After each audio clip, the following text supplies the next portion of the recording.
Forever.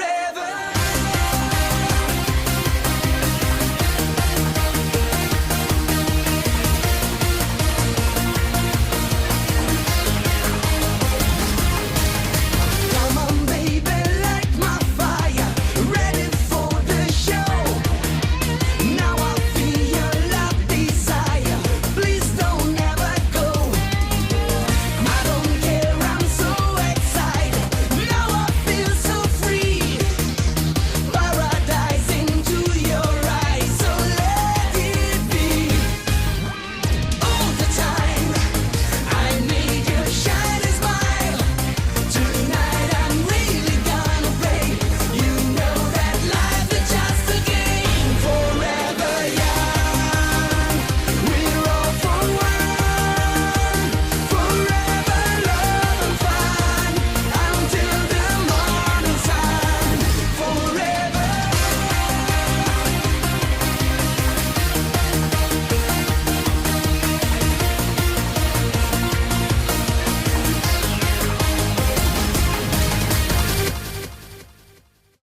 Welcome back to this amalgamation game project I like to call Fate Prism. We are here for session number 7, and this one's going to be fun because I know where you guys are going next.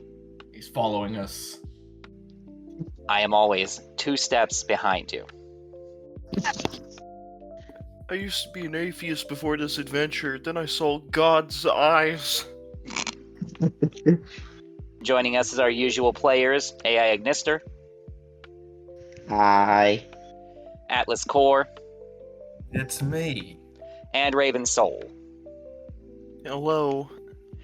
Now, once again, Zivith is not with us, but here's the thing. Zivith is still technically in recovery from his hospital visit, and he took part in a Rivals tournament last night to try and get himself back into the swing of things. So he might just be fucking worn out between the 2 instances. And if that is the case and he needs rest, he is more than welcome to do that. But I do hope that he either makes it in time for this session at some point or the next one, because I think we can all agree it's just not the same without him, you know? Agreed. Yeah. But in the meantime, we'll go ahead and trudge on as best we can. I'll continue piloting his character for him until such time he returns to us, and we'll go ahead and get started. Now, when we left off on the prior session, you guys had just watched Out again literally shit stomp a bunch of marauders right in front of you and basically turn them into crispy bacon bits. Yeah. It's very exciting. He also helped repair Joseph's sword, and you still need to get that sharpened and polished up, of course. And on top of that, you also got some interesting information about the challenge system. I remember having another thought while I was in the shower about this game, but I've totally forgotten what it was. Oh, I remember. See, here's the thing. When I initially created Barry as a character, right, I kind of more so intended to play him as a meathead. But the problem is, I secretly, believe it or not, it's a very well-kept secret, I'm kind of smart, right? No. So it's like, I look at things and I get excited. Like, perfect case example. Last session when we walked in on the blacksmith dude in town making a kanabo, right? Mm-hmm. And I'm like, oh shit, it's a kanabo. And I realized I said it in character. It's like, well, can't back out now. Yeah, man, I remember reading about those when I was in college. And it's come up time and time again that Barry did in fact go to college. So I've got to roleplay him as... He's got a certain amount of intelligence to you that you would not expect. So he's basically Knuckles Echidna from the Sonic TV series. I mean, Knuckles was kind of just a meathead, though, wasn't he? Yes, but he has random spurts of intelligence. He pulls glasses out from behind himself and puts them on out of nowhere when he reads documents.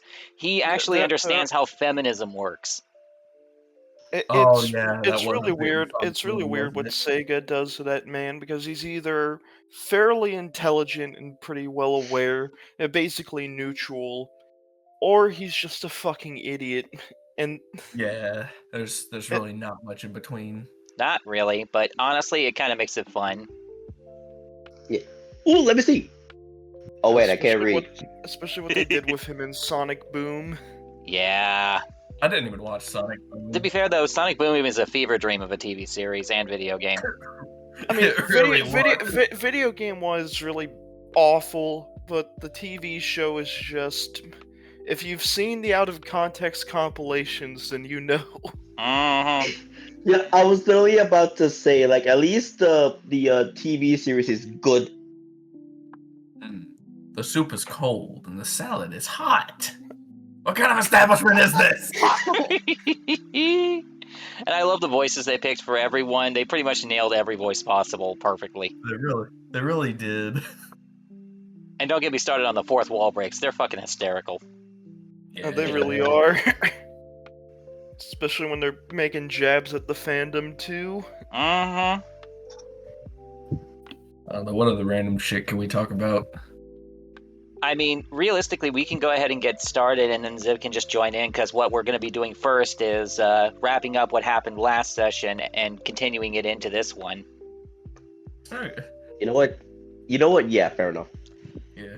I do have one minor question. Shoot! Has Ziv been watching the episodes as they get uploaded?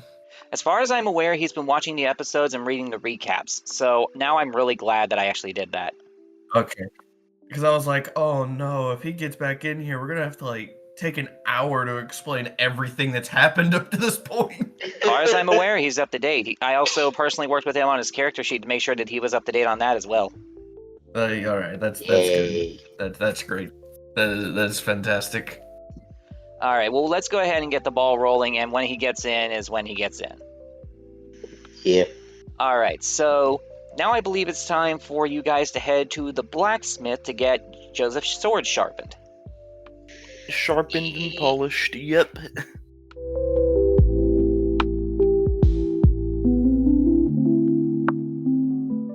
As you're walking out the door, everybody in the domain waves you off and thanks you and says to stop by anytime there's a party, you're welcome to it. And on your way out the gate, though, you do notice somebody walking in at the same time. It's a brown wolf girl in a courier outfit. By the way, I don't think I ever mentioned this. There is an actual mail courier service in this game. I mean, I would hope there is. I figured, but you are correct that it's never really been brought up until this point. I mean, the city is so small, you wouldn't assume that there's some kind of courier system. People would probably just walk over to the neighbor's house and drop it off themselves, but I wanted it to be established that it does exist, because it's actually kind of important for society to have a mail system. Of course. And as you're walking out, she's actually heading up the volcano trail that you went to get to the forge. Looks like Well, damn. Mail. So from here, you guys are heading toward the blacksmith, and when you arrive, there doesn't appear to be any difference. The guy that was in the back is gone, because apparently he did whatever it is that he needed to do.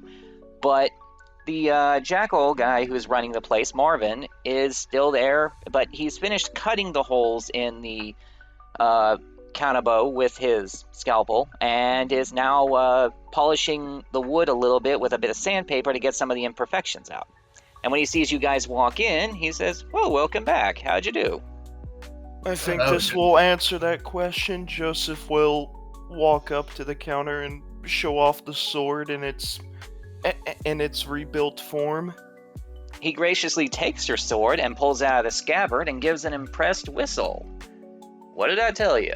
That hot-headed man can do things with this metal that I never could." That Argon is what, forgive my language, but that Argon is one scary son of a bitch. Don't I know it? He's an even scarier teacher. Is he always begin so to imagine. irritable? Is he always that irritable though? Well, you walked out without a single scorch mark on you. I'd say he was probably in a better mood than most. Well, Well, Joseph, to be fair, you did say you did help. You did say you and Ignis helped him out with a bit of work, so I imagine that kind of helped. Oh, you paid for his labor. Gotcha. Yeah, he's one of those people that's all about, proving your worth. He walks over and grabs himself some special whetstone, and right in front of you starts sharpening the blade with expert precision despite his age, and within 5 minutes has gotten that blade perfectly sharpened, and takes an extra 5 minutes with some special blade cloths and cleans it to the point where it has a masterful sheen. your blade is now ready for use in combat. Yay. He puts it back into his scabbard and hands it to you. Joseph takes it. If Techno could see it now. And right when you say that, the door to the blacksmith shop opens, and that same wolf girl in UPS-style clothing walks in with a wooden box and just drops it on the counter with a thud and walks right back the fuck out. Doesn't even say a word to the guy.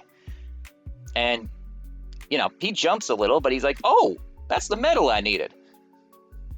He opens up the box, and inside is one of the ingots that you helped pour. It's the same metal we'd help him make. No kidding. Well, you know what? It really didn't take much effort for me to sharpen the blade. I'm just going to give you that one for free, especially since you helped make the metal that helped me finish this carnival off. Consider it my gratitude. If my friend who had the sword previously was, of course, still here, he'd probably slap me for accepting it for free, but well, we can make this exception. Well, I'm glad you can. I mean, in theory, could we just go to the Green Demesne and visit? That is true. You can visit him anytime you want, and Chimo has the ability to see him, and Thanatos can let you see him. Oh god, he's going to be spending a lot of time there. I just realized that, just talking to his old friend. I mean, it's kind of shell-shocking. You think everyone you knew is dead, then there's just that one asshole who neglected the afterlife to watch over you. Yeah, go figure. I don't know if I'll call him an asshole. Or what if Still it? feel like a Or good friend. what if that? Wait, hold on. Or what if that is the afterlife? Or the afterlife, rather. Huh. I don't think I want to think about that too much.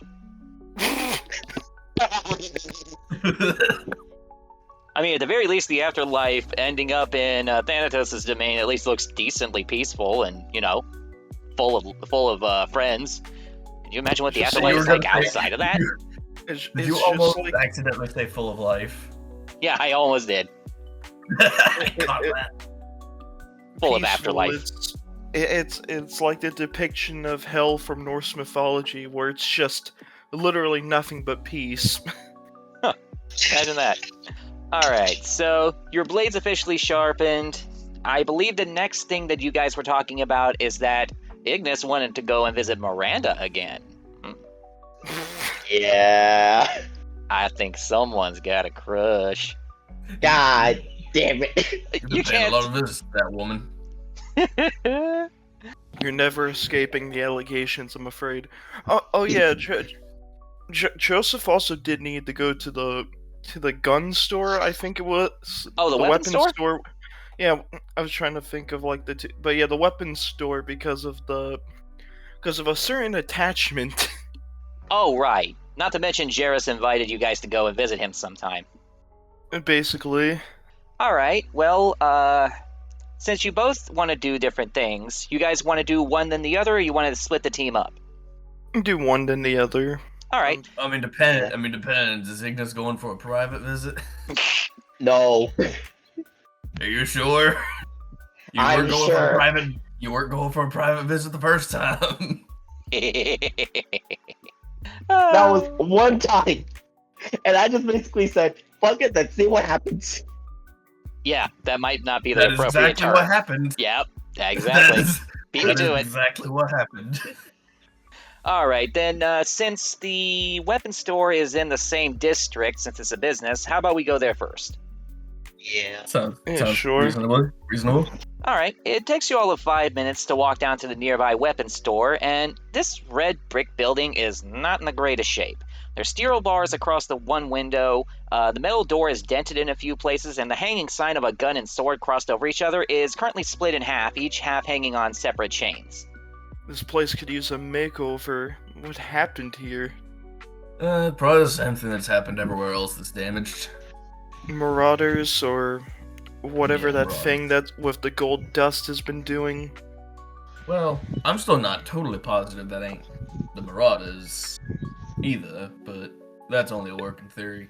I mean, from what we've seen so far, Lucky isn't exactly well coordinated and bites off more than he chews. Well, Lucky also wasn't any form of higher up. according to what the folks at the Silver Domain told us. He was just a particularly notable individual. Well, regardless, what we've seen of the Marauders, regardless, just shows they don't exactly have the planning to be pulling off something like, well, fighting a dragon. It doesn't take a whole group, just takes one experienced individual. You'd be surprised. Well, near the end of there. Check out that sign. That's a sign that right there looks like the design you'd see on a Jolly Roger. That's what that looks like. You know, now that you do mention it, it does look like the entryway to a Disneyland attraction. Now, inside the building, however, is immaculate. The walls are freshly painted a deep blue, there are multiple racks, each overloaded with used blades and firearms, and there are brand new ones on a shelf behind the counter. And you see Jerras himself behind the counter polishing a dagger. And you also spot a glass case next to the counter full of ammunition, silencers, scopes, extended magazines, holsters, chest armor holders and separate plates, and magic rings in a dozen different colors. I was wondering when you guys were going to show up. Hey, what's the fair you have here? I tried my best. Well, I had to come and see what you had for me, but I am rather curious what happened on the outside. You run a weapon store, you run a certain amount of danger. It just kind of comes with the territory. Literally. Marauders, I bet. Pretty much. It's the only real asshole threat we got going on around here right now. Something tells me we may end up getting surprised if my theories are right. Pays to be prepared either way. Oh, that reminds me. I got something special for you. He reaches under the counter and pulls out a special box of ammunition marked Pierce rounds. These are unique bullets that can hit multiple targets with a single shot if they are in a row. Joseph picks up one of the bullet casings. They look identical to normal bullets, but you do notice that the tipping is definitely different. Mind if I give one of these rounds a shot? I assume you got a shooting range in the back. Absolutely. Come with me. You guys too. But grab your ear protection. He actually has a box full of earmuffs sitting beside the counter because he knew you were going to ask. Well, might as well grab one. Yes, sir. I mean, we're all gonna grab one. We may as well. He walks over and flips the sign on the front of his door to closed, which has a few scorch marks underneath, and takes you into a back room, which reveals a small but efficient gun range. There's only about 4 lanes. It's all heavily condensed concrete and cinder block walls, and there are appropriately sized targets at about the same distance apart. It's nothing fantastic. In fact, the targets can be pushed forward and back by using clothesline-style ropes that are on guided wheels. Low-tech. Not too fancy, but then again, neither were the examples we had back in the war. I can make do. Well, let me get you set up. I got a couple of spare plates here we can use. He takes what looks like a pair of chest plates and puts them onto a pair of stands, about 10 and 20 feet apart from each other. Let her rip. Joseph will aim down the scope after inserting one of the piercing bullets, and will proceed to fire the gun. Tell you what, just for the sake of argument, give me a quick shoot roll. And I believe we bump shoot up to a +4. I gotta pull up the... Yep, +4 to shoot. It is a +2 result. Okay, I can work with that. You see the bullet actually go through one of the pieces of armor as though it wasn't even there, and then get stopped on the second round, on the second target.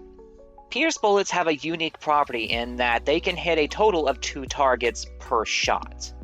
But body armor does have the ability to reduce the impact of that a little bit. So keep that in mind if you start seeing targets wearing body armor for some reason. Well, I can't whistle, so I'll just say Joseph whistled upon seeing the absolute destruction that took place. If the Nazis saw me now, they'd shit themselves. I'm sure they would. We got a good deal working on those. A box of 12 will usually run you 6Z, but I'll sell you one for 5. How about that? If I can consistently come back for more, then you've got yourself a deal. He offers you a handshake, no differently than what Barry does. Joseph will take it. He actually picks you up by your arm ever so slightly, but he realizes and puts you back down. What is with all the other freakishly strong people on this island? Like, goodness. Wouldn't be the first one I've seen, and that's saying a lot. I mean, yeah, I'm right here. Even before you. In my division, there was a big bear that you would have definitely loved, Barry. Ah, Surprisingly, he was not Russian, but Canadian. No, that tracks. That stands to reason. the most polite bear you'll ever see on the battlefield. No. The most polite bear you'll ever see off the battlefield. On the battlefield, you realize most of the Geneva Convention is because of the Canadians, right? You know what, Fair? You got me there. I actually forgot about that. If it's not the French, it's the fucking Canadian. That's true. I mean, the Canadians are kind of just French light anyway. Jerras walks over to Ignis next and says, "Show me what you're working with there, buddy." Just needs to pull out the sword he got from out again. Whew, that is fancy. That looks brand new. Well, it was given to me by Artigan. Out again. Artigan, yeah. That asshole gave you this? Huh, you must have sucked his dick something fierce. Well, he did threw my old sword into lava for no reason. Ah, well, I won't ask. How about you, big stuff? What are you rocking? You know, just kind of your basic fare. I've got. Crap, I have to go look at my sheet because I don't even remember. Oh yeah, that's what it was. Yeah, that's right. Because I have the stunt that lets me dual wield bigger weapons. He also had a shotgun, if I recall. Mm-hmm. Yeah, I was literally about to say, didn't you also get a shotgun at the beginning? Yeah, I got it's like, you know, for my melee engagements, I got this here battle axe and warhammer, which I can conveniently wield one in each hand. And then for my longer range engagements, we got the handy dandy sawed-off shotgun. Nice. You know, I think we got some explosive ammo that might go well with that. Explosive, you say? Yeah, basically it's what do they call it out there? Dragon breath? Okay, yeah, I am familiar with the term. Would you mind if I give that a test shot? He walks over, grabs a box that he happens to have on a nearby table, and flicks you around. Give that a shot. Loads it in. All right, let's just give this a go here. My shooting ain't quite as good as Joseph's, but we'll see what we can do. So we got the shotgun. Boom. Hold on. Oh. Hold on. Can you even pull the trigger considering how big you are? Shotguns are notoriously known for not having finger guards if they're the sawed-off kind, because safety kind of went out the window with the sawed-off barrel. Exactly. Oh, no, yeah. Barry knew what he was getting when he got it. Okay. I just wanted to make Ooh. sure. Bummer. That's gonna be a -1, Nanashi. Yep, I see it.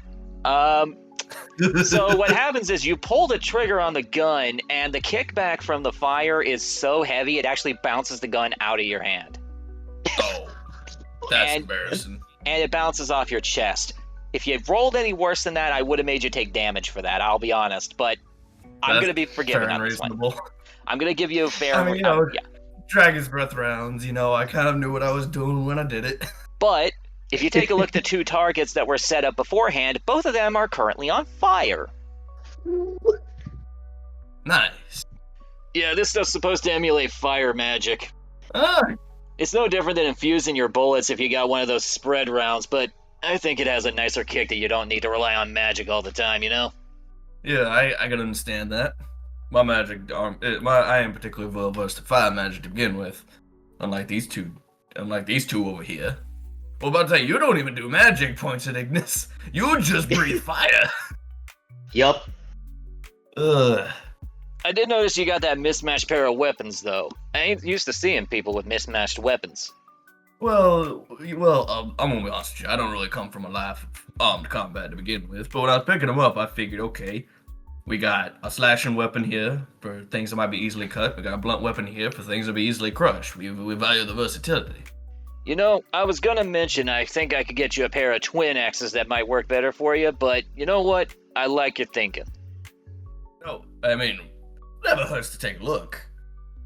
Before As you he's gone to go get whatever he's getting, Barry suddenly realizes, wait a minute, I don't have any money. I don't have any money. Yeah, you do. Don't you remember you guys got paid for going to Arlige's domain and helping out with the farm? I was also gonna say, I don't have that listed. but I was gonna say, and before, like at some point in time, to complement both blunt and slashing, Barry is just given a version of the recent Thor hammer, where I'm trying to remember what it's called. It was like Stormbreaker or something, where it's both an axe and a hammer. Okay, I know what you're talking about. I didn't even realize that's a thing you could stick with. Interesting.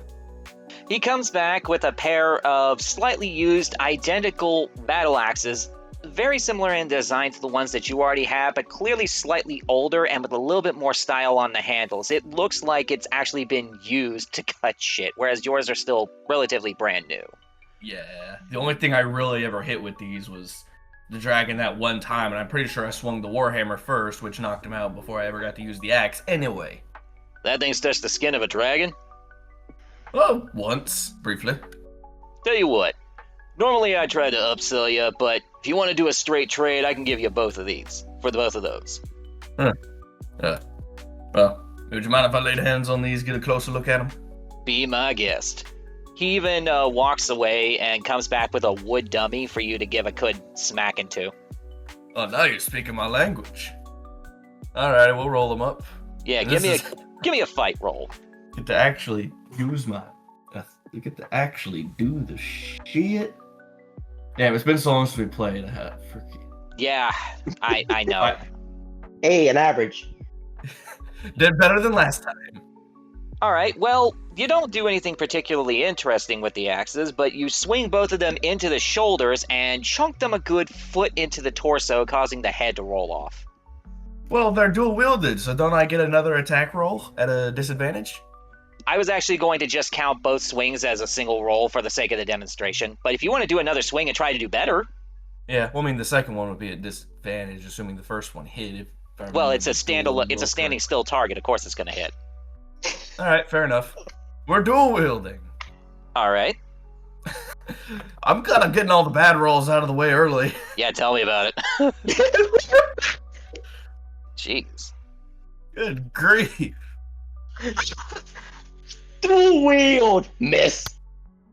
Actually, no, not really a miss, since, like, well, I mean, it's a at the very standing least, target. yeah. Well, you still managed to hit the dummy, but instead of actually cutting into it, you kind of just knocked it off its side and onto the floor. Hey, whatever works. Pretty nice. So, Nanashi, mechanically, am I allowed to know what these axes are? They're basically slightly older and more used versions of the axe that you already have. The idea was going to be that if you dual wield the axes, you can use your woodsman stun a little bit better. Your skill, for the +2 redeem. Yeah, I know what you're referring to. I think you got yourself a deal, my good man. I'll hand him my shit. He'll take both the items and put them behind the counter out front where he walks you guys back out to. He's definitely going to upsell that Warhammer since it's technically was used to fight a dragon. Of course he is. You just gave him a decent payday off of that one. And how about you, little lady? What are you rocking? Chimo just pulls out her standard issue pistol and... not much I can do for that one. Let me see. Do I got anything here that might work a little better? You don't strike me as a shooting gal. I say that because she has +0 shoot. It is, it's the same. It's the same logic as Barry having a shotgun. It's the backup option. Of course. Yeah, not much I can really do about that, unless you feel like grabbing a second one, but if you wanted a second one, I feel like you would have picked it up first. Alright, well, I think I've probably done all I can, so that'll be 10Z for the 2 boxes of ammo, and we'll call it even on the trade for the weapons. Okay. That sounds like a deal to me. Alright, take 10Z off your list, and... 140. Wait, hold on. How much did Arledge pay us? 150. Oh, okay. Yeah, I'm trying to remember if I had anything beforehand, because we haven't really used the money a lot. You guys had about 137 and 140 each. You two and Chimo didn't spend hardly anything. Barry, however, emptied his pockets. Yeah. Okay, so Well, I emptied my pockets, I- and then we went to go see our Yeah. village. Yeah, that's the joke. I wonder why. I wonder why Barry had nothing in his pockets. Because I spent it all. okay, so if we had 130 or 140, plus whatever Arletage paid us, and minus the 10, I should have 270 or 260 left. Oh boy. All right. Tanashi, how many rounds is it per a box? 12. And he's not counting the 24. ones that you guys bummed. All right, fair enough. Now, as long as you're here, do you want to look around for anything else that might be of interest, or you want to just hightail it over to Miranda again? I know Ignis's answer, but I'm asking the two of you specifically. And yes, I'm going to ream you for that constantly. Fantastic. If I wasn't having so much fun with this session, I would just leave. God. Well, I wanted to Fair. actually ask about the rings. Oh yeah. I'm trying to pick up more status immunity. You're interested in those magic rings, huh? It seems like something that'd be useful to have. These rings are kind of special. They kind of emulate natural immunity. Long as you're wearing one, whatever color matches the magic, you're immune to that status. Doesn't do much for damage, though. There's only so much we can do by hand. Right, makes sense. Well, it'd be nice to have something to help augment my own natural immunity a little bit. Hold on. Wait a minute. That description sounds familiar. No kidding. Yeah. How much would one of them rings run me? One of these rings will cost you 20Z. 20Z, huh? Oh shit, Nanashi, did we not note down what resistance I gained for my point of will on my level up? Did I forget to put that in there? You might have forgot to put that in there. Let me pull up your DMs real quick so I can remember what it was. It was resistance to Earth? Yeah, it was resistance to Earth Brown. Yeah, gotcha. Yep. I did not update that. I'll go ahead and do that right now while I'm thinking about it. Well, I just wanted to make sure I didn't double up by accident because that would be really embarrassing. What would be a good status effect to be immune to? Hey man, let me pick up one of them green rings right there. One ring of green. That'll be 20Z. Who's paying? I'll fork up the Joseph will spot him unless Barry got it. No, Barry's got it. Well, we all. I mean, I didn't have it on my sheet, but Nanashi did say we each got a fair amount of Z from working with Arledge. You guys got a grand total of 150. So if you split it up, yeah. That's why I had 0 on my sheet. I see. Oops. Okay, suddenly that makes a lot more sense. Hey, y'all might have to spot me for both the incendiary rounds and the ring. So that's 30 down the drain for you. Yeah. I mean, I got over 200. I'm fine. Just Okay. 300. Yeah, he apparently took a chunk of that. I'm gonna start working soon. I promise. I won't be a financial drain. Yeah, you might need to talk about looking for an actual job at some point. I mean, Joseph already has 2 opportunities. He could, after getting the approval, he could be a teacher or a nurse. Yeah, but I don't think it's a smart idea I don't know how Barry's gonna feel about having Dr. Doom over here be a sugar daddy. Well, Joseph's nicer than Dr. Doom. I'll give you that much. Yeah, he isn't petty. He isn't petty. You don't know that. You would So we probably don't know watch that for someone sure. burn. So in any case, though, you guys want to look around a little more for anything you want to find, or are you good here? I was about to say I am going to do an investigate roll to see if I find anything interesting, which Joseph will do after spotting Barry the what was essentially $30.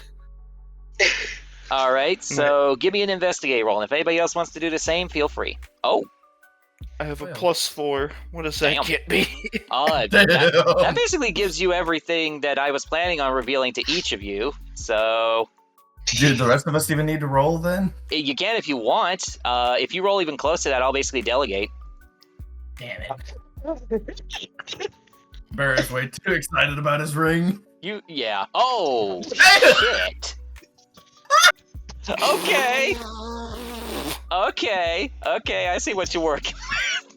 God damn it. Okay, so let's do this one at a time.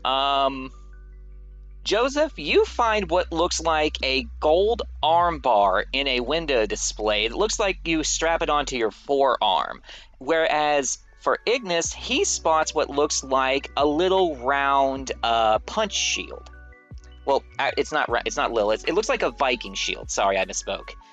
Oh, I wondered if he'd have... This is me out of character. I wondered if he'd have those here, but it was a weapon shop, so I didn't think he'd have the shields. Weapon has a loose term. It can be offensive or defensive items.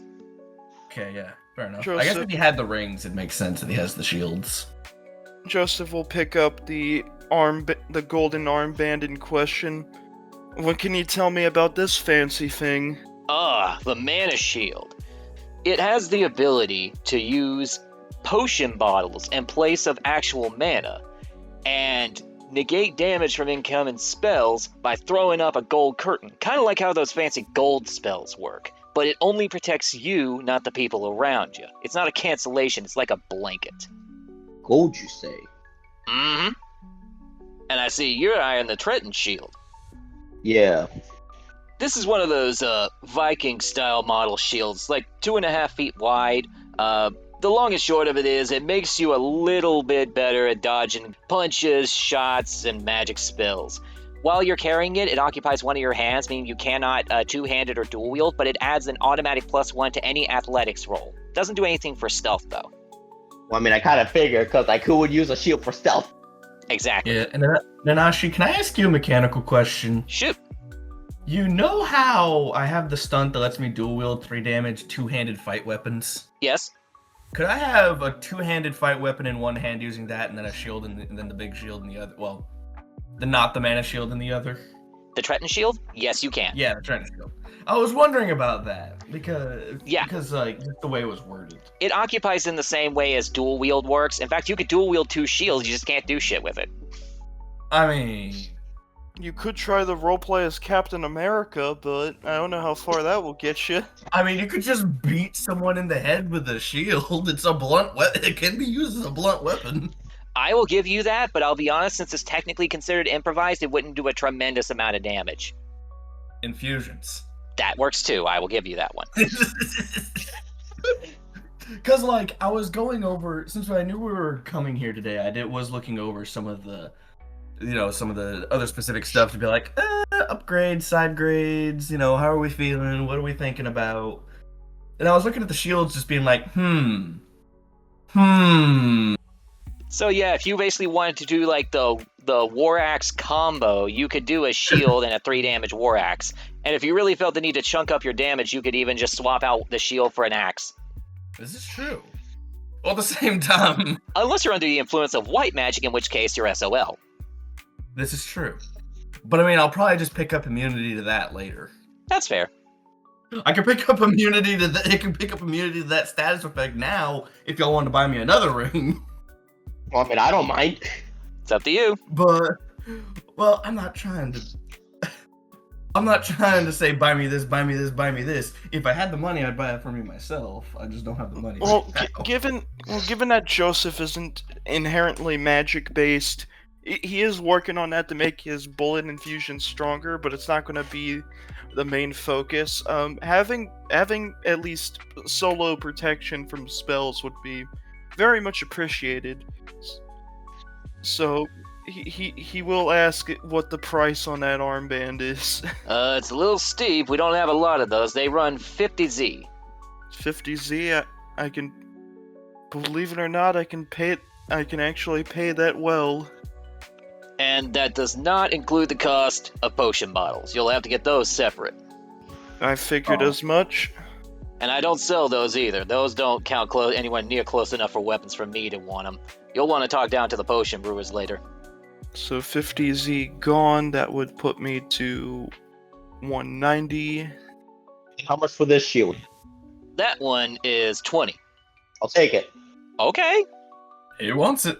All right, you know what? I'm fine with that. I'll go ahead and add it to your inventory. Give me 1 sec. If he wants to borrow it, he can borrow it. Or if he wants, I can buy him another one. Pretty sure they only had the one in the shop right now. And I actually only said one. It don't matter. Yeah, we'll just buy the one. All right, I've included all of them to your information sheets. Yay. Upgrades, people, upgrade. This is why I wanted to make sure you guys had a chance to go to the weapon shop so you could get a chance to get some cool stuff that you didn't already have. Honestly, yeah, fair enough. All right, so you guys think you're kitted out pretty well now? I think Yeah. I think we're set. All right, so then the next stop... Because I did also remember that Joseph is still, like, shirtless from being in the goddamn volcano area.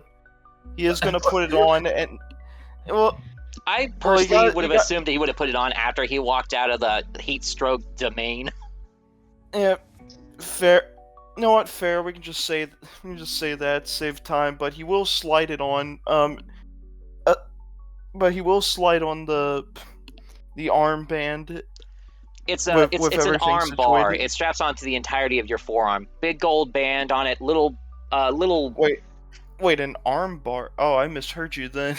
It has two circular armbands. One for right around your wrist, and the other one right around your elbow. And there's also a hole. And there's also a hole on the bottom to insert a potion bottle. Thinking the way it straps to your arm, it's almost like the hidden dagger from Assassin's Creed in a way. Pretty much, yeah. I'm trying to see Or if I like can find specifically like the one from Valhalla where he specifically wore his on top of his forearm as opposed to below it. trying to see if I can find a reference. You said arm bar, but I keep getting the fucking wrestling equipment. So Oh, I'm very familiar with the arm bar there. Very, very formidable hold. but it will come in handy regardless. As soon as we get some mana potions for that. All right, so I believe the next stop on your journey was to pay yet another visit to Miranda. Oh, I don't Yes. want to go to Jersey. Anything but New Jersey. Yeah. I'm sorry, Nanashi. Don't worry about it, man. I actually have a friend that lives in Jersey. Yoshi, if you're listening to this, we love you. Yoshi's from Jersey? I believe so. I never knew that about him. I thought he was from New York. Honestly, I never did interact with Yosh that much outside of when we were listening to the Furcasts weekly. Yeah, that's true. Good times. I miss that. I really do. Yeah. Did they ever pick back up after COVID? Or were they just done? After 10 years, they decided they'd had enough. They're pretty much just doing the once-a-month music show, Friday Night Tracks. Right. Well, I remember they kind of gave up during COVID because it's like, what are we supposed to talk about? COVID's here. It still sucks. Yeah, pretty much. They ran for a total of 10 years, and then they just realized they just couldn't do it anymore. Fair enough. Lord knows they have a lot of. The Lord knows if they kept going, they'd have a lot to talk about now. Oh, no fucking kidding. I bet they're regretting that decision now. I mean, it's not too late if they're still running FNT. To be honest, it's probably pretty obvious. I did base a lot of my podcast on their show, a lot of the way that they've had their setups going and their lower thirds and whatnot, so my show is inspired by theirs. Huh. Alright, but meantime, going to see Miranda, now that you guys are all kitted out? Sounds great. Alright, well, the skirmish is a bit far. It takes you about 20-30 minutes because you're basically on the opposite side of the city. But you walk inside, and Ignis and Chimo would remember that she was setting up a special dinner, but now the domain is basically completely empty. You still see the windows, you still see the 4 doors at the back, but everything else is basically just a giant open space free for walking around. And you do see Miranda. She has a clipboard in front of her, and she's writing down some information real quick. And when she sees you coming, she immediately just puts the clipboard under her arm and smirks. Well, you again? You sure know how to make a girl feel wanted. Well, let's just say recent events caused me to come back here. Recent events, huh? And what might those events be? The challenges from the domain masters. You finally found out about those. Yeah. I suppose the pretense can be dropped. I'm guessing you have a lot of questions that others couldn't answer? Yeah. Like, for instance, what would have I gotten had I won that challenge? She grins super wide and reaches into the cleavage of her shirt, pulling out a black leather whip that when she fully draws out and lays out into the floor, the end of which is basically a cat of nine tails with pink star-shaped bits on the ends. Barry's gonna leave the domain now. Barry don't want a part of this conversation no more. This woman just pulled a cat of nine tails out of her cleavage. He don't want no part of this no more. Okay, being serious here though, do you really? Yeah, no, Barry's going off. He don't want no part of this no more. I'm heading back. He just turns around. I'm heading back to the house, y'all. I can't do this. All right, fine. I'll let them fill you in when they're done. Well, it's honestly also a thing of convenience for me. I really need to go use the toilet, and I needed an excuse for Barry to not interact. You know what? That's fine. I'll let you have that one. You do what you got to do. Meantime, Ignis, go ahead and ask your questions. What is that? This is my regalia, the Star Scourge. If you had managed to do it right, this would have been yours. I see. And what other info can you tell me about some of the other Domain Masters challenge, if you're able to? Oh, the challenges are all the same, lovely. People come and challenge us. We usually fight them to, quote-unquote, the death, or whichever one can't handle it anymore. And then the winner walks away with the prize. So I'm willing to assume that like each challenge is dependent on the Domain Master. You're quicker than I gave you credit for. It's not that they're specific to the master. The challenges can be essentially whatever we want them to be, so long as they are a challenge of strength, skill, or width. As long as we approve of it. The problem is, 99% of the time, it usually ends up being a fight. You mortals do love getting down and dirty. I see. I'm assuming you had an alternative idea for a challenge? No, not at the moment. Pity. How about you, soldier boy? You got any ideas? Putting me on the spot, huh? I'd be a bad hostess if I didn't challenge you a little. Well, I'm not exactly intimidated by you, but if we're talking about a challenge, something you both are probably better at together. Well, there's nothing saying we have to do a challenge right now. You can take all the time you need. We're definitely not going anywhere. Not like anyone can go anywhere off this island. Also true. I am curious, though. Who was it that told you about the challenges? I assume that you would have figured that out by visiting Conroy's library or something. Who spilled the beans? Out again. She actually stares at you for a second. That is something I didn't expect. You must have caught him on a spectacularly good mood. My brother is not the chatty type. Wait, your brother? We've been over this, Ignis. The family is weird. That's the nicest way I've ever been able to put it. What would happen if all the regalias are gathered in one place? She just grins incredibly wide. That's the million-Z question now, isn't it? What would happen if the 12 symbols of the former kings of Diadem were to gather together? I'm afraid there's things I can tell you and things I cannot. That's something you're going to have to figure out on your own. Yeah, I kind of figured. But I will tell you this, you've come a lot farther than some of the others that have come through here a while ago. They're usually all flash, all muscle. Not that I'm opposed to the second, but they don't really think very much when it comes to these challenges. They just think they can brute force their way in and just take what they want. There are rules to this island. I'm sure you figured that much out. Alright, well, that's all I got. You did in fact meet my brother, Conroy, before you came to visit me the first time. I'm curious, was he not feeling particularly chatty? Because that is definitely not like him. More like he was interested in other aspects. Yeah. I wonder what could have had him so distracted. He loves sharing information. I might just have to pay him a visit. Probably my case piqued his interest. That and, well, getting everything about us archived. Also, to be fair, I didn't think anything about your challenge until I saw Outigans. I had a feeling. I did promise you some top secret information. And technically speaking, I did in fact give it to you in my own special way. Wouldn't you agree? Yeah, So in the end, I suppose you still won. yeah, I guess. Oh yeah, the payment for the outfit. Oh yes. Did you think of a way to do that? Or are we going for less conventional means? Well, I was kind of hoping you had that figured out by now. I suppose we can just do some Z. Not that I need it very much. I don't really have much use for money anymore. Alright then. How about we call it 10Z for each outfit, so 20 total. Alright. There we go. Alright, you guys exchange the coin, and, she takes her sweet time just very carefully picking it up off of your hands. Because she can. Of course she can. And then she rolls up her whip, and instead of shoving it back into her tits, she puts it onto a little loop on the back of her belt. Okay.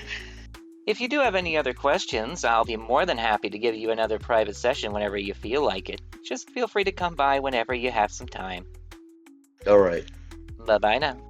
And then Ignis just walks out. Fucking bolts. Same.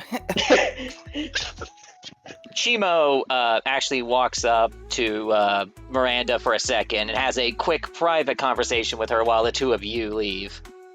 No boy. And then she just follows out like a minute later. Okay. Yeah, no, she just wanted to ask her something. Don't worry about it. What does she want to ask? Are you going to ask Chimo what she was talking to Miranda about privately? You know what? Sure, why not? I just had a question regarding her fashion. I saw a couple of pieces I might pick up later. Nothing destructive. Oh, okay. So where are we going next? I believe we need to pick up our friend who couldn't handle her. Yeah, might as well. Alright, so then we head back to the house. Yeah. Sounds like I got back with just the perfect timing. Yep, yeah you did. Alright, so they got what they needed as far as their information's concerned. All the questions were answered that Ignis had at this moment in time, so We're going back to the house. you guys arrive at the house, and Barry is, what, just playing with Sunny, trying to distract himself from horny Griffin woman? Well, yeah, he probably would have gotten back and, fed and watered the chicken, and then, I don't know, probably just be hanging around the house otherwise, Well, they weren't gone more than 10, 15 minutes longer than you. It wasn't a particularly long conversation. Oh, fair enough, yeah. Yeah. It's good to be back. Anything exciting happen? No, that's not what I meant. Don't y'all snicker at me. Okay, to be fair, that one was me. Oh, was it? I thought that was Raven. Yeah, my mic is able to pick up on stuff way more sensitively than normal. Okay, my bad. Anyways, Well, we've learned a little bit. We've learned a bit more about the challenges. Well, that's good. That woman scares me. That's all I've learned. I met women more intimidating than her. Even dated one. You could keep her. You don't like strong Russians from the army? I don't think Barry No. likes anything that can bench him. You know what? Okay, there are two sides to that. For one, you're absolutely right. For two, fuck you. You couldn't afford it. Joseph is just that one meme that's like, I like a girl that can kick my ass. Yeah, Spike I do Spiegel love a never said it woman. better. I do love a woman that could absolutely kill me. Basically. I love that person. But say, wasn't that what he said? No, that's the I never adjusted actually- version. I think that's the... Oh. Yeah, no, the original one is I love a Oh. girl who can kick my ass. I gotcha. Yeah, no, I I think never watched the show, so... that's sure. actually from the movie. That's the best part. Ah. Fantastic. Honestly, the movie is pretty entertaining, but we're not going to get into that. I'll be talking about that all day. Spice Beagle's like a top 10 anime for me. Or Cowboy Fair. Bebop. I knew what you meant. So, Ignis has divulged that they got some new information about the challenge rings, and he basically repeats to you what they said, that the challenges are non-specific. It's all what the master's willing to accept. That was something I was kind of wondering about. So, the logical thing to do would just be challenge them to something they ain't good at, but they could just not accept the challenge at that point, I suppose. Now that that's been handled and everybody's all caught up, I think the next item on the list was going to the Green Demesne for the Arts and Crafts Festival. It sounds like fun. I just picked up a green ring! Let's go! Hopefully the Marauders don't show up. I mean, hey, look at it this way. They show up, it's just another opportunity for us to be heroes again. Mm-hmm. I said that out of character, but thank Oh. you, Barry. Yeah, fair enough. It's fine. We'll just count it Yeah, as yeah, fun Barry- banner. Yeah, Raven, Barry is talking to you specifically, not to Joseph. He's talking to you. Well, I challenge Barry to a game of Yukimons. I summon Castration Goblin in attack mode and end my turn. Joke's on you. I set Scrap Iron Scarecrow. Oh fuck, my only weakness. And then all of a sudden he top decks Tungsten Ball Sack. Well, fuck all of y'all. I am Exodia. Oh, Oh, no. Jesus. Why was this? Since when was this a 3-person game? Joke's on you. I cast Hand Destruction. Ah. All God right. damn it. Okay. We're all evenly matched. Which is the next card that was activated. Alrighty. All right, so with that in mind, you're going to be heading down to the Green Demesne to check out what this Arts and Crafts Festival is for, and it's a bit farther away from where you live, so it's a little bit of a trek, maybe 20 minutes at most. But this gate We is... were actually just next to it. We could have, Yeah, if we had skipped the Miranda trip, we could have just gone Red Demesne, Blacksmith, Green Demesne, then go see Miranda. mm-hmm. I was trying to help you with that, but I didn't want to, guide you guys. I wanted you to make the decisions on your own. Yeah. Well, Ignis really wanted to go talk to his His crush. lady friend. He was tempted At least I phrased it more politely than Ashik. Yeah. Listen, don't judge the man. He was just tempted by the Griffosi anyway. Okay. I love you. Yeah, we're not going to let you live this down, man, until you admit No, it. never. Literally. You enjoyed it. What's there to be ashamed about? All right. Getting back on track. When you guys hit the Green Demesne, the gate is a golden ring with a green magic wall, looking like a slowly swirling tornado. Ignis, I feel like if I throw you in this one, you're gonna fly away in a tornado. So we're gonna skip that one. As a matter of fact, I'll just walk in first so I can put this green ring to the test. Barry walked in. And Chimo's gonna follow you just because she doesn't give a shit. Fair enough. Same with If she Joseph. flies away, she knows if she flies away, I'll catch her. Upon exiting the green gate, you feel the gentlest of breezes, you hear the lightest rustling of leaves in the wind, and you see the cleanest and lushest green grasses as far as the eye can see, sparsely decorated by the occasional tree. You have entered a massive meadow. That's anticlimactic as shit. How else would you represent green wind magic? Yeah. I don't know. I was kind of expecting gale force winds. In a domain that's supposed to be good for the people for some reason. Yeah, fair. Now, the peace and quiet around you is actually interrupted by a sputtering noise coming from right beside your group, where a horse head is leaning down and nibbling on the shirt sleeve of Barry. Hello there. He's gonna reach over his other hand and pet the horse on the snoot. Now, the horse itself is inside a large wooden corral connected to a stable with a dozen other horses of varying breeds, but they're all large and sturdy. And there's also a sign right over the fence stating Villy's Fillies, Rentals 5Z. Hey, listen, As sweet as you are, I really like this shirt. Can you not chew off my entire sleeve? And Barry's gonna start pulling the sleeve away. The horse is going to cling to that. But then you hear a female voice from behind you speak out. Knock it off, Don, or they don't have food for you. And the horse backs off immediately, hearing that voice. Now, you didn't notice this, but behind you, the gate itself is actually attached to a fairly large boulder, and the voice is coming from on top of that boulder, but all you can see is a pair of black fox footpaws sticking out from over the edge. Don't worry about them. They just want some snacks. You know, as is typical for horses. My mama had one when I was growing up, so I'm kind of familiar with how to handle them. She doesn't move, but you see a pair of black fox ears raise up and rotate towards you. Is that right? My mom was one of them. It's like we didn't have enough property for a full-on farm, but she loved the critters, so we basically had about one of every critter and about 5 chickens. 1 pig, 1 cow, 1 horse. She actually sits upright, listening to your conversation, and reveals herself to be a black fox woman with long black hair. It's nice to see somebody else treat animals right. I do the best I can. I assume you're here for the arts and crafts fair? Yes, ma'am. She perks up her ears and listens for a moment, and points in a direction in the distance. You want the festival, it's a few miles that way. You want to look for the giant oak tree with its own horse stable. Yes, ma'am. Thank you very much. Hey, y'all, do we feel like walking or do we want to rent some horses? Because I don't mind making the distance, but my cardio ain't quite what it used to be when I was younger. She did say a few miles, so that could be 3 to 5 miles you'd have to walk to get there. I thought you said a mile. No, a few. Oh.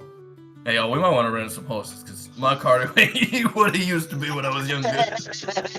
Hearing that, she immediately slides down off the rock and jumps down in front of you, revealing herself to be wearing a white kimono-like top trimmed in red with sparse flower printings.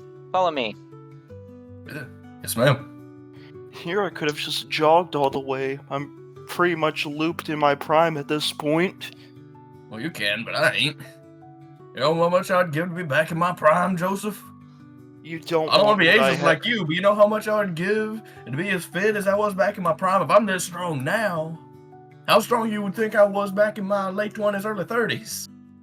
And regardless, you don't want anything similar to what I have, even This is with the true. promise of being in the prime. This is Because true. I would agree with you on you're that. still you're still fit, but in case it wasn't obvious, your social dynamics take a major hit. While the two of you have been talking, she's already gone inside the stable and pulled out a couple of horses. If you're curious, a pair of female hackneys, and she guides them over to a nearby wooden cart.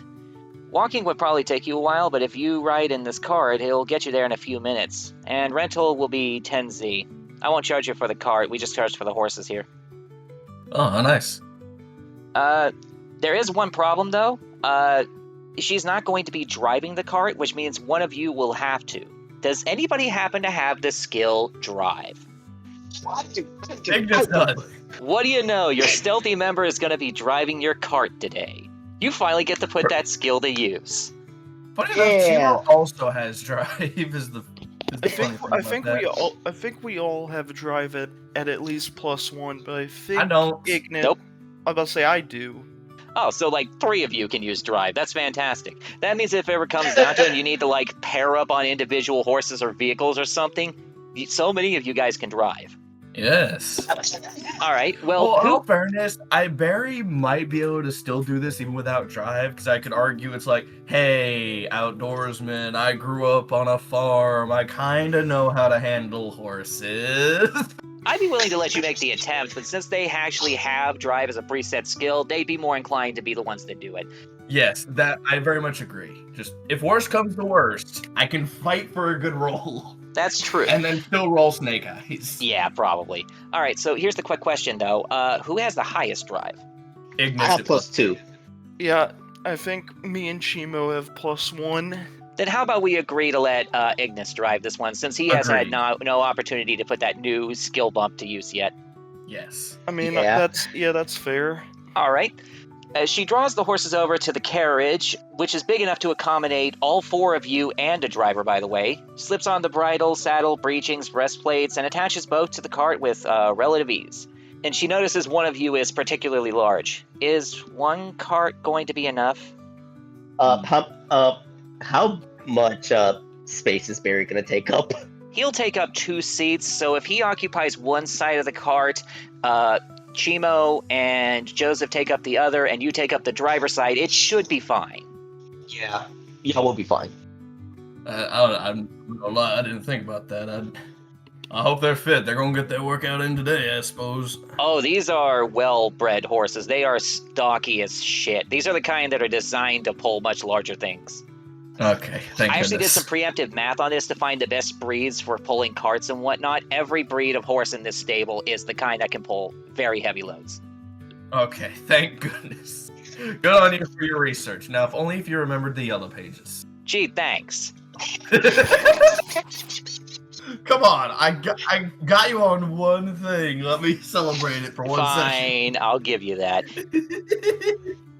In any case, Ignis is going to be driving this time, and who's paying? I mean, I can pay. All right. A singular moth flies out of Barry's wallet. I'm free! I've been waiting to use that line. Your voice! Why was that voice so perfect?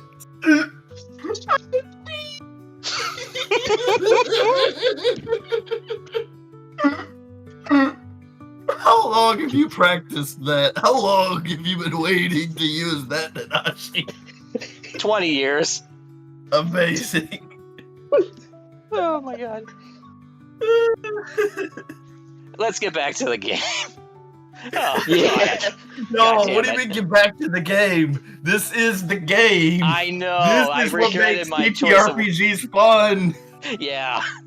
All right.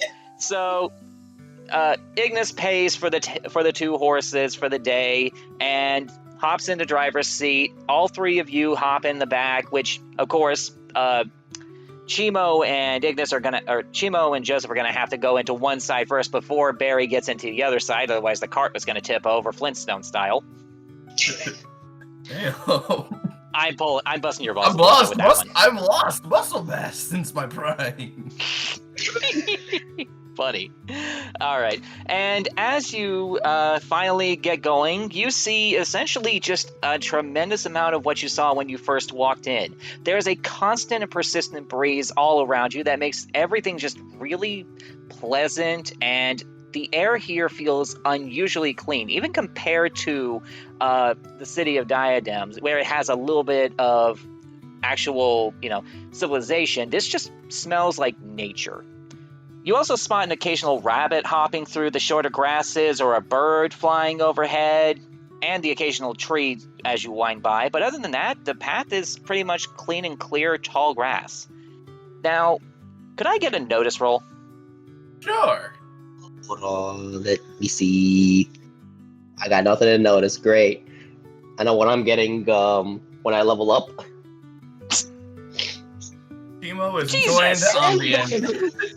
Rave. Okay, so we've got Chimo just enjoying the scenery, and we've got Joseph, the omnipotent. Dear God! That's happened way more times than I ever expected it to happen. You're welcome for quality content. Yeah, no kidding. That's outrageous. It really is. Nanashi, why is your bot the most bipolar thing? Honestly, from what I understand, all the Fate bots are bipolar in some regard. It's just that the higher highs and lower lows are more apparent in this system. Apparently. As the cart goes by, Joseph will lift his mask up slightly and take a sniff at the air. There's something peculiar around. How so? Something... For the first time, it doesn't smell like something bad. Sweet. Fresh. Something well taken care of, no doubt. Like a bakery? Probably. We'll just have to see when it comes up. Speaking of which, that's when you finally notice in the distance an extremely large and flourishing tree surrounded by a dense and tall patch of grass expanding outward by several yards, except for one particular pre-cut path ahead. And you also spot a few wooden carts parked off to the side of the tree's farthest left branches. All right. Yggdrasil. Got it. Look at the size of that thing. No wonder I could smell the scent from a couple meters away. Well, once you cut through the tall, grassy path, you notice that the grass is cut down to the ground just beyond its line. Hey, Ziv, you finally made it. You made it. Hi. We made it. You made it just in time, man. Real quick, I'm going to get you caught up. After they got Joseph's sword sharpened, they also got some slight weapon upgrades, some special ammo. Barry got himself a different weapon array, and Joseph and Ignis got themselves some shields. There wasn't anything particularly interesting to use since you're more of a magic user, so they just kind of left that. Then they went down to the Pink Domain, met up with Miranda again, asked some questions about their confusion regarding how the challenge system worked, got a couple of small answers, nothing too game-breaking, basically that the challenges can be whatever they want as long as the masters think it's worth their time. And then they went home to check on Sunny, and now they're in the Green Demesne, where they rented a cart and are now heading toward an arts and crafts festival. And now you're caught up. Hey. And they just approached the tree. Once you cut through the tall grassy path, you see the grass is cut down to the ground in front of it in a roughly 50-foot circle, acting like a yard space with the tall grass becoming a natural fence. Off to the left, there's a fairly large wooden stable buried discreetly within the tall grasses with about a dozen horses inside wearing similar saddle and bridle sets as the ones from the ranch that you rented for the day. In front of you, you can see the massive shadow of the oak tree, easily 50 feet wide and tall. The branches are long, thick, and lush with greenery, making it appear much more imposing up close. But off to the right, there's a fenced-in garden buried discreetly in the tall grass with rows of bushes covered in flowers, which is definitely where the sweet smell that Joseph noticed is coming from. So what will you be doing first? Well, I guess just look around. Let's say look around, park the cart. That's fine. If you want to park the Yeah. cart, there's a little space off to where the other carts are you can do that with. You will need to put the horses inside the stable, otherwise they're just going to be standing out there hitched up to the cart. Yeah, definitely. Like, this is gonna go ahead and do that. Let's say we could definitely manage that. Well, all the horses inside are just casually eating hay from their small bales or drinking water from their own private troughs. And when you insert the horses into their own little stables, they just walk inside with no complaint like they've done it a million times before, and the first thing they go for is the nearby food and water. And Joseph will walk over to examine the tree.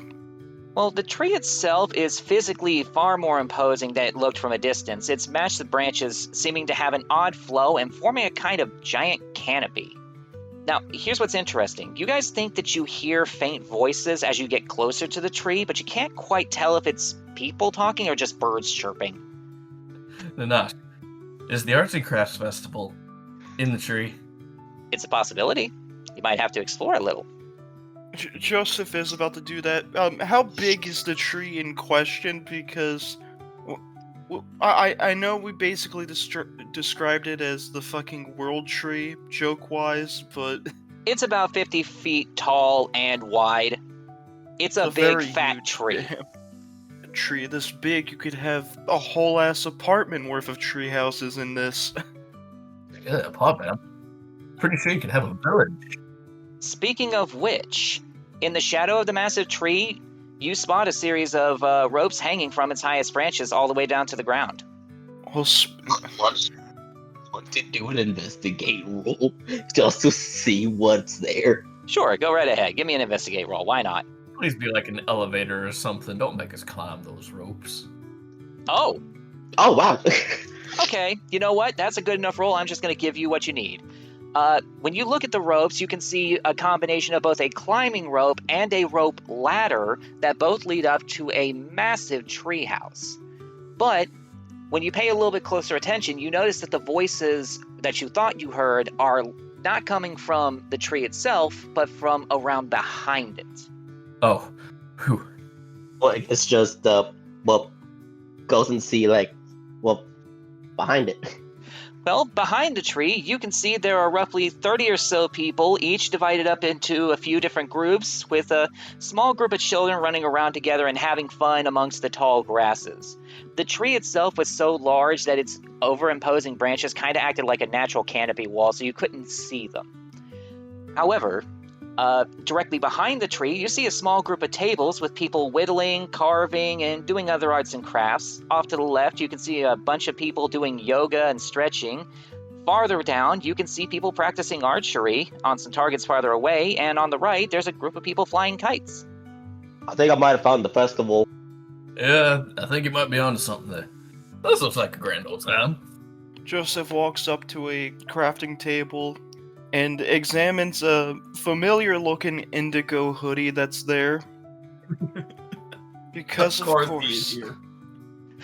There are 8 or so people at the crafting table, making arts and crafts projects with twigs, berries, and leaves of nearby trees. Some of them are making like flower crowns. One's making a bird's nest woven with blades of grass. Some of them are whittling odd figures out of the wood, but you do immediately see the young boy in the indigo hoodie and white shorts, Caleb. And he is holding a bowl and black chassin, a bamboo whisk filled with bits of shredded leaves. Of course it came. Why am I not surprised? Caleb, we've got to stop. We've got to stop running into each other like this. Oh no, it's fun. He notices you immediately and places his tools on the table. Well, it's nice to see you again, too. Seems like that's happened a lot lately. The past, Barry checks his watch that he doesn't have for a comedic bit. 3 days.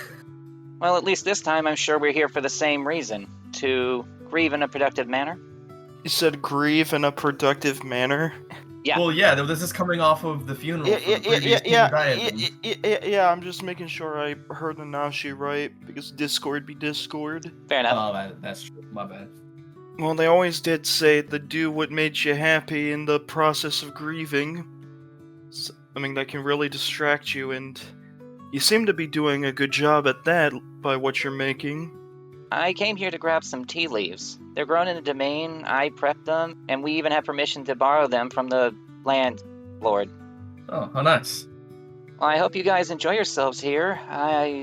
I know you guys are also doing the whole domain hopping and master searching thing, so if you find him, tell him I said hey. Sure will. Yeah, hold on. Come to think of it, we never found the domain for the Green Domain. Well, the way Caleb said, the landlord lets him, take the tea leaves and whatnot, that's probably who our domain master is going to be, this supposed landlord. Yeah, plus, we're not really here to see a domain master. If we do, it's going to be purely coincidental. Yeah. I mean, it's kind of like how we ended up in, it's kind of like how we ended up in the Violet Domain. I don't think we were there necessarily just to go see Arledge, but Yeah, we were just there for. But so we were just there for wine and cheese, essentially. We wanted to skip the grocery store and go straight to the stores. It's like a regular show episode. We go to do a chore, then all this bizarre bullshit happens. Pretty much. I never thought about that. That's fact. All right. Well, you got plenty of options here. What do you want to do? You want to do some archery? You want to do some crafting? You want to look at the kites? You want to do some yoga? What are you feeling? So I think Oh, Barry fuck it. wants I'm to just gonna do some archery. But before we continue, I do have to ask a very important question, given that I brought up regular show. Who in the cast would be Benson? Out again. Who in the main cast, like between the four of us, would be Benson? I just realized I'm either Muscle Man or Skips. There's no in between. I don't think there's enough players for us to actually have a straight answer for that. Yeah. Okay. None of us really fit what Benson is. The closest is you, but you don't have the anger problems. You're just tired mentally. I'm on the verge of a crash out, don't worry. We'll get there at some point. But anyway, continue. All right. So I believe Ignis said that he was interested in trying out the archery. Yeah. All right. How about the rest of you? I think Barry wants to go fly a kite. Joseph will probably do some arts and crafts, maybe do some sculpting. Sounds good. And how about you, Ziv? What would Chimo like to do? How about some archery? Why not? Okay, you know what? That works. Okay, so let's go ahead and start with Joseph then. He's going to sit down at the table beside Calum and probably what? You said you were going to try and mix some stuff? What are you feeling? Yeah, basically sculpting and carving. All right then. Tell you what, give me a craft roll and see what you can make out of that. I do not think I have a craft roll now that I think about it. You don't, but I'm willing to give you a chance to do decently on the roll because this is a pretty casual circumstance. If you make something cool, it might come up. Fair enough. So just a normal roll. Watch it be all +4s. Oh. Now, Fucking imagine just 0. All right, let's say that you carved out what looks like a little human figurine. It's not particularly remarkable in any way, but it's definitely humanoid shaped. It could easily be painted over and used as an action figure of some sort made of wood. Oh my god, humanoid shaped and somewhat fucked up. This is gonna accidentally give Joseph some PTSD. Probably. Yeah. Of course, Nashi would know, but that's a story for. That's a mouse tool for later. Yeah. In that case, Calum will actually look over the figurine that you designed, and he says, "That's not bad for your first attempt. I'm guessing whittling isn't really your thing?" I am a bit rusty. Funnily enough, my girlfriend was more into this than I was. I didn't know you had a girlfriend. I had one. Joseph will look down, basically accentuating, yeah, she's not here anymore. I'm sure she would have loved it if she had been here to see it. She'd probably kick my ass for failing this. He'll give a light chuckle. You actually made him snicker a little. Russian women, always a wild card. I can only imagine. So, we'll leave you there to work on that. Let's see. Barry said he wanted to go and look at the kite flying. Yes. There are 4 people flying kites, all lying in the taller grass. Each one's kite string is tied to their ankle or their wrist. And you see a diamond kite, a square box kite, a snake-themed windsock, and a miniature hot air balloon, all flying together. That was nice. The 4 people in the grass that are holding the kites are actually a group of identical-looking geckos, each one wearing the same style of red shirt and blue shorts with short, dirty blonde hair, the only real difference between them being the shades of their clothing and their hair. Otherwise, they look like identical quadruplets. I was thinking like skin color, but that works too. There's a TMNT reference to be made here. It's not that. Okay. You can see where I'd pull that out from, though. Oh, of course, of course. Yeah, TMNG. One minus the. Oh, I just caught that. That's funny. Teenage Mutant Ninja Geckos. I was about to say minus the T. Well, replace the T with a K. When you approach, they all actually look up to you, considering how large you are, and they all say hello at the same time. Hello. You having fun? One of them says, "We really are." The second one goes, "Kite flying is fun." Third one goes, "A little boring." Fourth one goes, "But we needed the break." That's reasonable.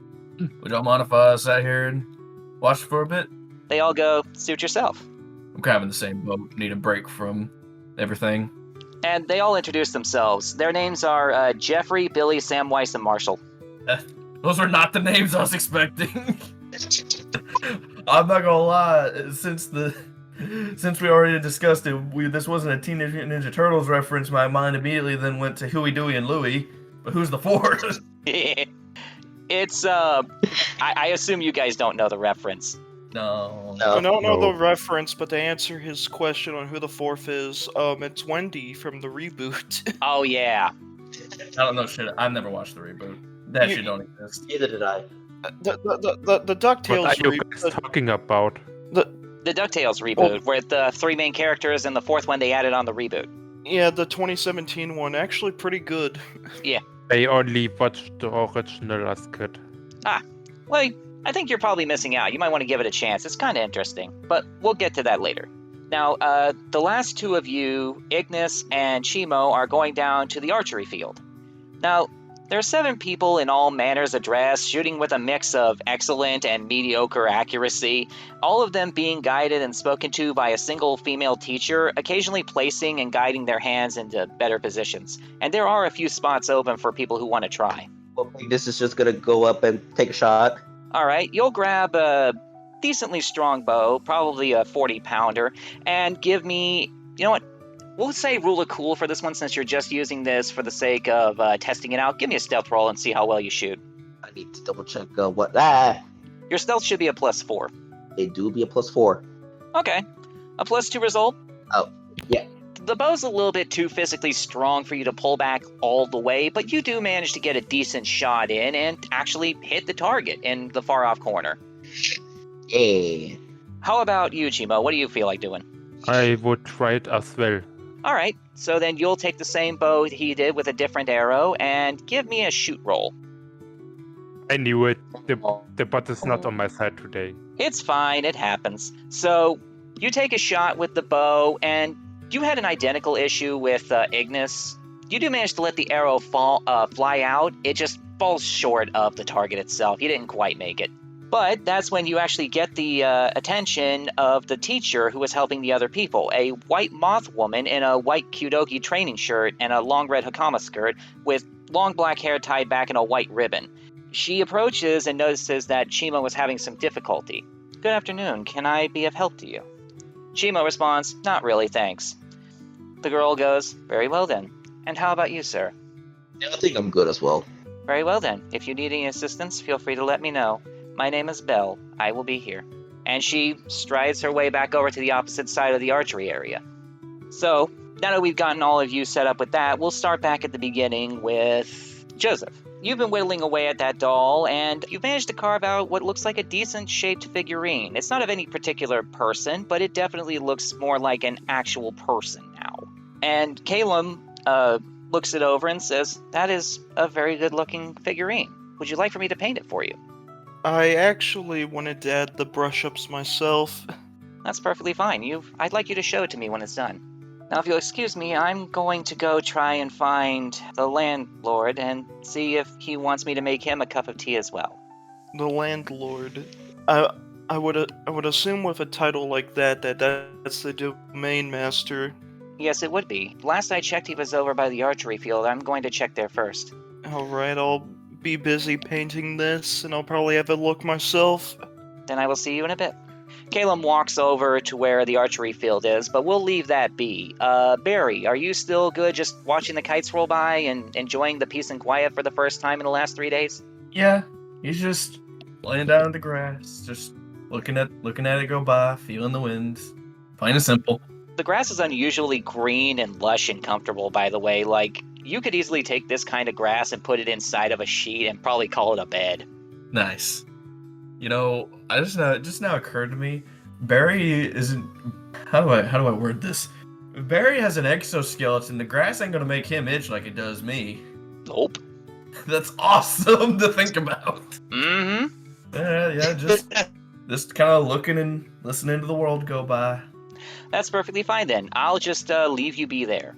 Calum approaches the archery field and notices Chimo and Ignis practicing with their bows. I assume you two are having fun? And Chimo says, yes. Yeah. Surprisingly relaxing. That is what this domain's all about. I just came over to offer the landlord some tea. Excuse me. And he actually walks over to Belle and talks to her. Wait a minute. Wait, hold on. Wait. Wait, hold on. Wait a minute. What? I thought Caleb said the landlord was a him. He did. All right, I'm not gonna question any further. You feel free to, man. That's part of this whole thing. You gotta ask questions to get answers. Yeah, I gotta ask. Wait a minute. She's the domain master here? Calum turns to you and goes, oh no, she's his in-between. Apparently he's farther out practicing his archery. You might like him. You should come with me. I would be lying when I said that the curiosity isn't getting to me.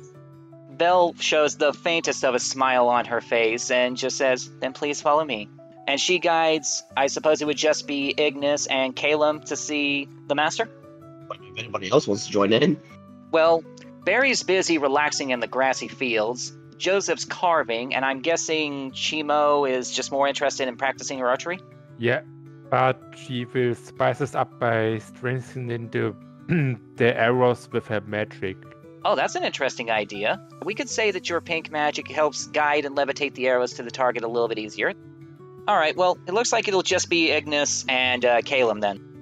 I was about to say, Joseph is not paying attention to any of you all right now. He's painting the fine details. Yeah, he's just chill. And so is Barry. I think this is like the first or second time. I mean, no, this would be the second or third time he's just been naturally chill and not tense. Yeah, we're not going to take that away from him. Let's just leave him there. Yeah, I was about to say he can have that too. All right, so Bell instead then guides Ignis and Calum a bit farther into another grass clearing where there sits a solitary green snake man with thick and wild grassy green hair wearing a loose-fitting white Japanese yukata with blue sky sleeve ends. The right arm is actually completely slid off, revealing the black shirt with red trim underneath, only barely obscured by the quiver of arrows on his back. And on his left shoulder, you can see a pair of sparrows chirping away as happy as can be. He is that unmoving. Now, when Belle guides you closer, she raises a hand to put a finger vertically against her lips and points to both of you and then the ground, telling you quietly to be silent and just wait here for a moment.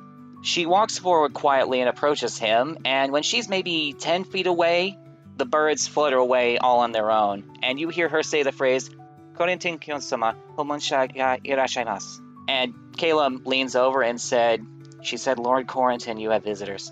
And without turning toward her, he pulls out a fresh arrow and knocks it into his bow, aiming it directly at the sky in complete silence, holding perfectly still. But Belle takes this opportunity to walk back to your group and says, you may approach. And she steps off to return to her spot at the archery range. Well, time to approach him, I guess.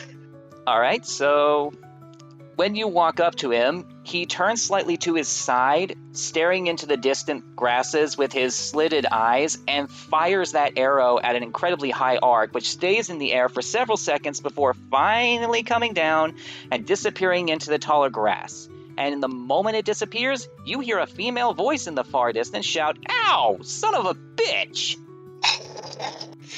And you see a head pop up out of the taller grass, a human woman under a balaclava, rubbing her forehead and holding the arrow in her hand, which you now see is tipped with a green rubber ball. What was that for? We didn't do anything. Now Ignis just looks. And Calum looks up to you and says, did she say we? I think she did. And 4 more people pop up from the grass, all of whom are wearing balaclavas, except for one who's wearing a full helmet and long coat. And that person then smacks the loud woman upside the back of the head. Yes, incompetent criminals, my favorite genre of, person. You see the one in the helmet suddenly dive back into the grass and take off through it, leaving the other 4 behind to charge after Corentin and the 2 of you. But when the 4 of them start getting close, you see that green rubber ball on the tip of the arrow suddenly pops, causing the one that was holding it to scream in agony because her eardrums just popped. So we now have a combat scenario on our hands. Oh. Yeah, they're marauders. Oh, no. So here's the thing. Because of the circumstances, that means that the only people who are going to be engaged in this fight at this moment in time are going to be Corentin and Ignis against 4 marauders. Not unless they call for help. Quite frankly, I don't think Corentin will. And you guys can do it. Yeah. Yeah, we believe in you. Yep. All right, and of course, Calum's going to be there too, so that's going to be interesting. This ought to be fun. All right, give me 1 sec. So here's the thing. We've already been running this video for about 2 hours now. Do you want to cut it off here and start combat on the next session, or do you want to do combat right now? And this could make one hell of a cliffhanger. Yeah. The cliffhanger, actually, yeah. So you guys want to just cut it here and leave the combat for the next session then? Yeah. Yeah, sure. All right, you know what? This will be the first split domain visit, 2-episode domain visit we've ever had, I think. That actually is kind of interesting. Yeah. All right, then we'll go ahead and cut the episode here and leave it as a 2-parter. This ought to be fun. That actually gives me some chances to prepare some stuff. He's going to shadow buff the combat encounter. Funny, no. I've already preset everything. I'm not that much of a dick. I am a dick, just not that much of one. So, before we go any farther, though, I do want to draw attention to one thing. Zivith, it is fantastic to see you back at the table. I am so happy that you managed to make it in time. Yeah, likewise. Very good to have you back, bud. Mm-hmm. How you holding up, by the way? I'm doing well. I just have the downside that I'm only can eat light cost until end of September because then I have another appointment in the hospital. But it's just a 1-day thing, so don't worry. That's fair. That's fair. Like they want to see if my stomach really healed up. Oh, okay, that makes sense. And if I recall correctly, you were part of a Rivals tournament yesterday? Yes, the semi-final already, and we got our ass whooped by a group who had Grandmasters players in them. Oh, that's upsetting. I mean, it happens. Game 1 was very close, but we lost the tiebreak at the end because it was Convoy, and in the second game they banned Jeff, the only character I could play, and then it was over, since we lost basically one healer. Damn. Well, still, did you have That fun? do be unfortunate. Yeah, I had fun. That's what matters then. Alright, so we'll pick this up on the start of the next session next week, which will be an immediate combat encounter between Ignis, Corentin, and I guess Calum, since he's there. And I will see you guys in the next session.